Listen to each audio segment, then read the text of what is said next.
യൂട്യൂബിന് വിട. സൂര്യയിലെ എല്ലാ പരമ്പരകളും സംരക്ഷണത്തിന് ശേഷം തികച്ചും സൗജന്യമായി സൺ നെക്സ്റ്റ് ആപ്പ് ഡൗൺലോഡ് ചെയ്യൂ. കണ്ടാസ്വദിക്കാം നിങ്ങളുടെ പ്രിയ പരമ്പരകൾ.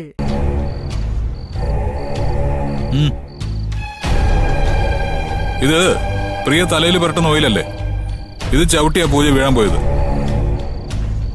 അവള് തലയിൽ തേക്കുന്ന എണ്ണ ഇവിടെ അങ്ങനെ വന്നു. അത് ശരി, നിങ്ങൾ കേക്ക് മുറിക്കാൻ വരുമെന്ന് അറിഞ്ഞ് അനുമോൾ ഓയിൽ കൊണ്ടുവന്ന് ഒഴിച്ചു അല്ലേ? അത് അവിടുന്ന് പോയി. അതെന്തോ എനിക്കറിയില്ല. ദേ ഒരു കാര്യം കൂടി, ഈ കേക്കിന് മുകളിൽ ഞാൻ 2 മെഴുകുതിരി വെച്ചിട്ട് പൂജ വിളിക്കാൻ പോയതാ. തിരിച്ചു വന്നപ്പോ ഒന്നും കാണുന്നില്ല. അതവിടെ പോയി.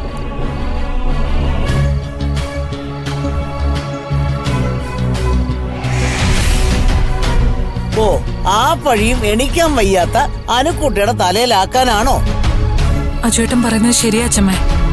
ഏതോ ഒരു നിഴല് എന്നെ കടന്നു പോകും പോലെ എനിക്കും തോന്നി.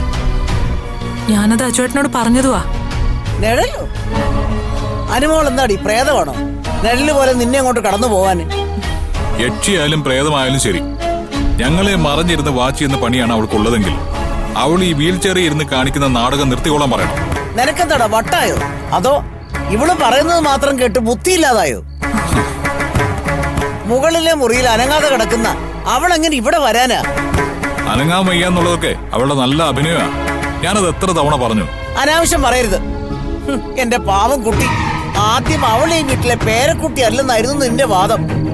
പിന്നെ എവിടെയോ കിടന്ന് ചത്ത ഏതോ ഒരുവന്റെ പേരും പറഞ്ഞായിരുന്നു കോടതി കയറ്റിയത്. സാക്ഷിയെ കൊന്നു തള്ളിയ ശേഷം നിങ്ങളൊക്കെ കൂടി അവളെ ഒളിച്ചു കടത്തി. അവസാനം ഈ അവസ്ഥയിലാക്കിയിട്ട് ഇപ്പൊ അഭിനയിക്കുന്നു അല്ലേ? അച്ഛമ്മേ, ഞങ്ങൾ പറഞ്ഞതാണ് സത്യം. വേണ്ട, ആ സത്യം ഇപ്പൊ തന്നെ തെളിയിക്കാം. റൂമിൽ പോയി നോക്കാം. എന്തായാലും നമ്മൾ ഇത്രയും പേര് ഇവിടെ ഉള്ളപ്പം ഒളിച്ചിരിക്കുന്ന അനുമോൾക്ക് തിരിച്ചു പോകാൻ പറ്റില്ലല്ലോ. മധു വാ. പൂജ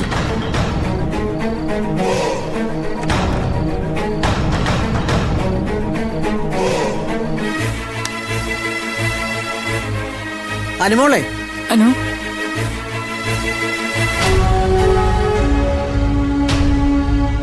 അനുകുട്ടി. അനു,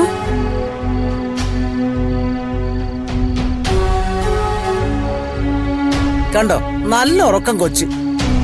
നോക്കടാ, ഉറങ്ങിക്കിടന്ന് എവളാണോ നിന്റെ ഭാര്യയുടെ മുന്നിൽ കൂടെ നിഴലായിട്ട് കടന്നു പോയത്? പറയടാ. ഞാനും അമ്മയും കൂടിയാ അനുക്കുട്ടിയെ ഇവിടെ ഉറക്കി കിടത്തിയത്. തനിയെ എഴുന്നേറ്റ് ഇവൾ എങ്ങനെ വരാനാ? അത് വേണ്ട, ഇപ്പൊ ഒന്നും പറയണ്ട. താവാ.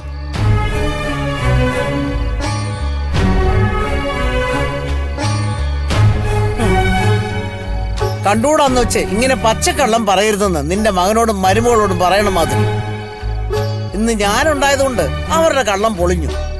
അല്ലെങ്കിൽ എഴുന്നേക്കാൻ വയ്യാത്ത എന്റെ കുട്ടിയെ എല്ലാരും കൂടെ പഴിച്ചേന്.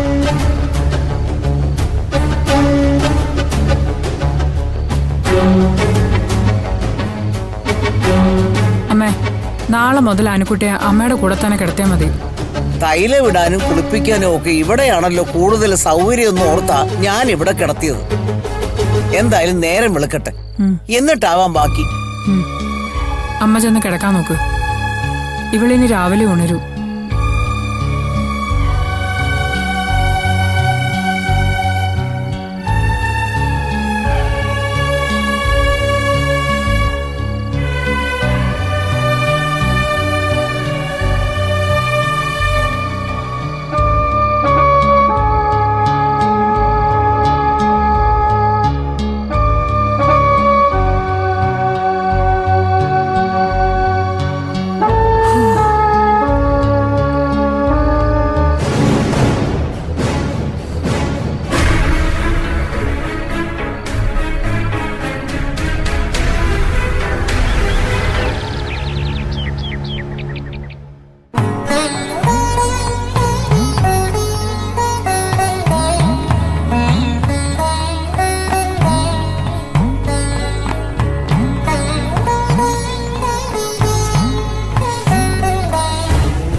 ഇതെന്താ ഇത്?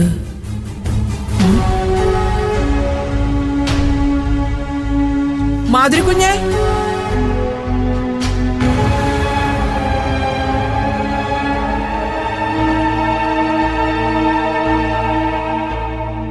ഇതെന്താ ഇത്?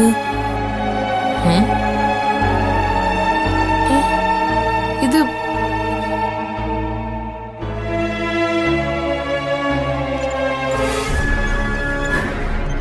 കേക്കിന്റെ മുകളിൽ വെക്കുന്ന മെഴുകുതിരിയല്ലേ? ആ ഇതെങ്ങനെ ഇവിടെ വന്നു? ഇതിന്നലെ അർജുൻ പൂജയ്ക്ക് ഗിഫ്റ്റ് കൊടുത്ത കേക്കിന് മുകളിൽ നിന്ന് ആരോ വലിച്ചെറിഞ്ഞതാ ചേച്ചി. എന്ത് ചെയ്യാനാ കനകേച്ചി, ഇവിടെ ചിലരും മനുഷ്യന്മാരുടെ സന്തോഷത്തെ എങ്ങനെ നശിപ്പിക്കാന്ന് ആലോചിച്ച് നടക്കല്ലേ. എന്തെല്ലാം പുതിയ വിപ്ലവങ്ങളാ സ്നേഹത്തിന്റെ പേരിൽ ഇവിടെ നടക്കുന്നു. സ്നേഹം പ്രകടിപ്പിക്കേണ്ടത് രാത്രി 12 മണിക്കാണോ? ആന്റിക്ക് അതൊക്കെ പുതിയ വിപ്ലവമായിട്ടേ തോന്നുള്ളൂ. സ്നേഹം ആരെയും ബോധ്യപ്പെടുത്താനോ കീഴടക്കാനുള്ള കൊടുമുടിയോ അല്ല. അത് ഇറങ്ങിച്ചെല്ലേണ്ട ആഴമാണെന്ന് അനുഭവിച്ചറിയുമ്പോഴേ മനസ്സിലാവും. വലിയ ഫിലോസഫി ഒന്നും എനിക്ക് കേൾക്കണ്ട. ഞാൻ ഇന്നലെ കേക്കിന്റെ മുകളിലെ തിരി എടുത്ത് ഓടിക്കാനൊന്നും വന്നില്ല. നീയാണ് ഇത് ചെയ്തതെന്ന് പറഞ്ഞില്ലല്ലോ മധു. പക്ഷെ ആരെങ്കിലും ഇത് ചെയ്യാതെ തനിയെ ആവില്ലല്ലോ എന്നേ ഞാൻ ഉദ്ദേശിച്ചുള്ളൂ. അത് ഞാൻ പറയാമേ. ഹാ, ഇതത് തന്നെ. അതെ, ഈ വീട്ടിലൊരു ബാധയുണ്ട്. രാത്രിയിൽ ഫോൺ എടുത്ത ആളുകളെ വിളിക്കുന്ന, തനിയെ നടന്ന് സംസാരിക്കുന്ന, ഞാനും അജുവേട്ടനും എന്താണ് ചെയ്യാൻ പോകുന്നതെന്ന് അന്വേഷിച്ച് നടക്കുന്ന ബാധ. ആ ബാധ ഇന്നലെ ഞങ്ങളുടെ ആനിവേഴ്സറി സെലിബ്രേഷനും ഇവിടെ എവിടെയോ ഉണ്ടായിരുന്നു. ആഹാ, ഇന്നലെ സെലിബ്രേഷൻ ഉണ്ടായിരുന്നോ? അതെപ്പോ? ഞാൻ അറിഞ്ഞില്ലല്ലോ. കനേച്ചി, അജുവേട്ടനും ഞാനും തമ്മിൽ കണ്ടുമുട്ടിയിട്ട് 2 വർഷമായിരുന്നു. അത് 12 മണിക്ക് ശേഷം സർപ്രൈസ് ആയിട്ട് ആഘോഷിക്കാൻ തീരുമാനിച്ചിരുന്നതാ. അതിനുവേണ്ടി കത്തിക്കാൻ വെച്ചിരുന്ന ക്യാൻഡിലായിരുന്നു ഇത്. കത്തിക്കാൻ നേരത്ത് ഏതോ ഒരുത്തിയുടെ ബാധ അത് വന്നെടുത്ത് വലിച്ചെറിഞ്ഞു. നന്നായി പോയി. കാണാത്ത കാര്യങ്ങൾ കൊണ്ടാടാൻ നടക്കുമ്പോ അങ്ങനെയൊക്കെ ഉണ്ടാവും. കല്യാണത്തിന്റെ വാർഷികം വരെ ആൾക്കാർ മറന്നു പോകുമ്പോഴാ കണ്ടുമുട്ടിയ വാർഷികം. ഇമാതിരി കോപ്രായങ്ങൾക്കൊക്കെ വളം വെച്ച് കൊടുക്കുന്ന ആ പ്രശ്നം. പുതിയ കാലത്തെ കുട്ടികളാവുമ്പോ പുതിയ ചില ആഘോഷങ്ങളും ഉണ്ടാവും. അതിന് നമ്മളെ പോലുള്ളവർ എതിര് നിൽക്കാൻ പാടില്ല. അവർക്ക് വഴിമാറി കൊടുക്കുന്നതാ ബുദ്ധി.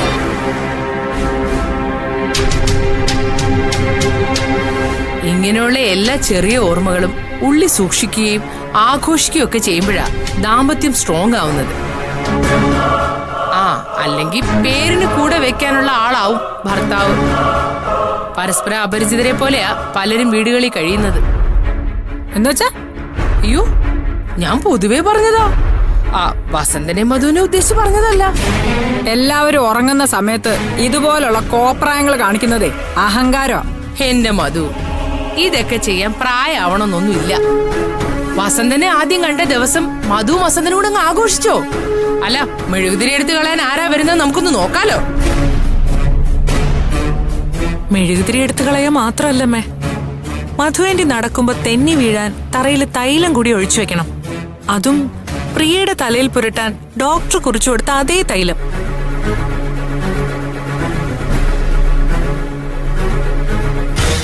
ഇന്നലെ രാത്രി ഞാൻ തെന്നി വീണത് അതേ തൈലം ചവിട്ടിയാണല്ലോ.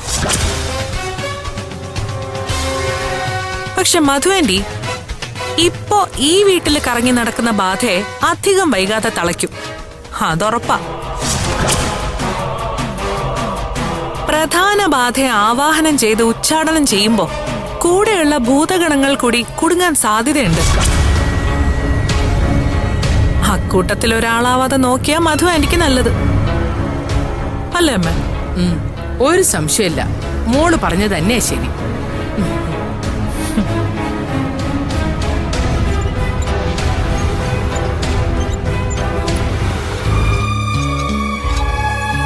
ഇത് മോള് പറഞ്ഞതുപോലെ ബാധയും പേയും ഒന്നും അല്ല.